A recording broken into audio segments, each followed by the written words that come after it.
الحمدللہ رب العالمین والصلاة والسلام علی سید الانبیاء والمرسلین محمد وعلی آلہ واصحابہ اجمعین۔ اعوذ باللہ من الشیطان الرجیم، بسم اللہ الرحمن الرحیم۔ اقرأ باسم ربک الذی خلق، خلق الانسان من علق،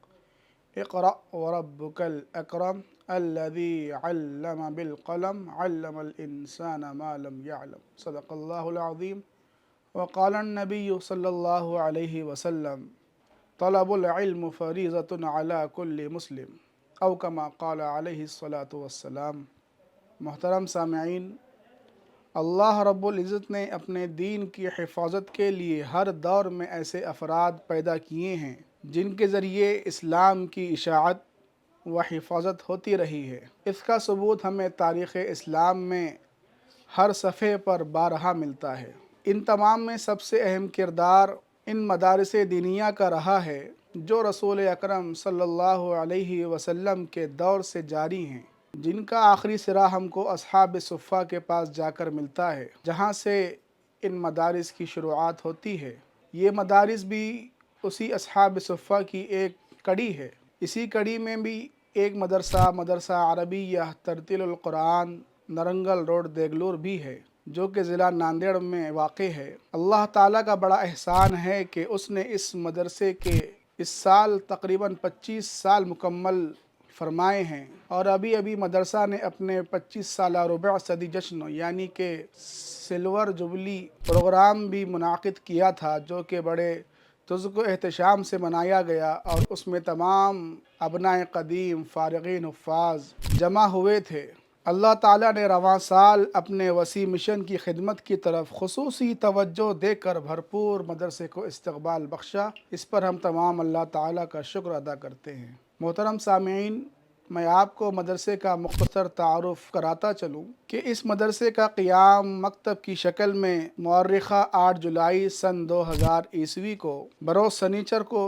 عمل میں آیا تھا، اور اس مدرسے کا دارالاقامہ 25 جنوری 2001 عیسوی کو عمل میں آیا تھا، اور اس مدرسے کی سنگ بنیاد حضرت مولانا حمید الدین عاقل حسامی رحمۃ اللہ علیہ کے ہاتھوں سے انجام پائی تھی، اور ہمارے اس سنگ بنیاد کے پروگرام میں حضرت مولانا مفتی غیاث الدین احمد صاحب محتمم دارالعلوم رحمانیہ بھی تشریف لائے تھے۔ محترم حضرات، مدرسے میں ہمارے پاس اس وقت تقریباً 250 طلبہ و طالبات زیر تعلیم ہیں، جن میں سے 95 طلبہ اس سال دارالاقامہ میں موجود رہے، جن کے قیام، طعام، علاج، معالجات، درسی کتب کا انتظام من جانب مدرسہ کیا جاتا رہا ہے۔ مدرسے کا نظامیہ کا جو بھی مالیہ نظام ہے وہ تمام اہل حضرات، تمام برادران اسلام کے اوپر ہی منحصر ہے۔ مدرسہ ھذا میں مستقل آمدنی کا کوئی خاص ذریعہ موجود نہیں ہے، فقط توکل علی اللہ ہی ہے۔ سامعین کرام، ہمارے پاس مختلف شعبہ جات جاری ہیں، جن میں سب سے اہم شعبہ حفظ، شعبہ ناظرہ قرآن مجید، اور شعبہ ابتدائی کی جس میں نورانی قاعدہ کو پڑھایا جاتا ہے، ساتھ میں دینیات بھی شامل نصاب ہے، اور ساتھ ہی ہماری مادری زبان اردو بھی شامل نصاب ہے، جس میں ہمارے پاس دارالعلوم ندوۃ العلماء لکھنؤ کے پرائمری نصاب کے مطابق ہمارے پاس درجہ بدرجہ ہر استاذ کے حساب سے، ہر شعبے کے حساب سے اس کتاب کو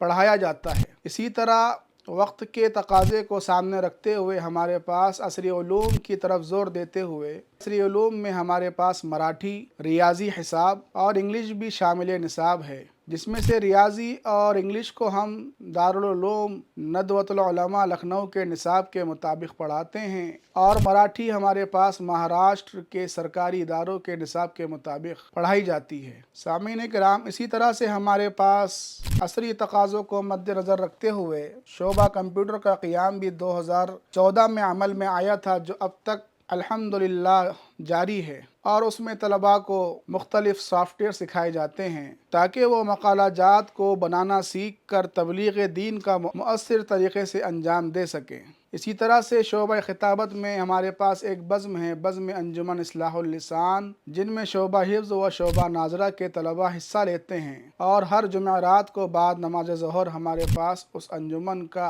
انعقاد عمل میں آتا ہے اور ہمارے ادارے کے تمام استاذ اس میں شریک ہوتے ہیں اور طلباء کی اصلاح و حوصلہ افزائی فرماتے ہیں۔ اسی طرح سے ہمارے پاس شعبہ مکاتب بھی ہیں، جن میں سے 2 مکاتب ہمارے پاس جاری ہیں، جن میں تقریباً 80 طلباء زیر تعلیم ہیں۔ اسی طرح سے شعبہ نسواں میں ہمارے پاس 2012 میں ایک مدرسہ عائشہ صدیقہ للبنات رضی اللہ عنہا کے نام سے قیام عمل میں آیا تھا، جس کو 13 سال مکمل ہو گئے ہیں، جن میں تقریباً 100 طالبات ناظرہ قرآن مجید نورانی قاعدہ کو روزانہ 2 وقت آ کر پڑھتی ہیں اور اسکولوں کو جاتی ہیں، اور اب تک ہمارے پاس اس مدرسے میں 200 طالبات نے ناظرہ قرآن مجید کو مکمل کیا ہے، اور اس مدرسے میں 4 معلمات زیر خدمت ہیں جو اپنے فرائض بخوبی انجام دے رہی ہیں، اور وہ مدرسہ بھی ترقی کی طرف گامزن ہے۔ دعا کیجیے کہ اللہ اس ادارے کو بھی ترقیات عطا فرمائے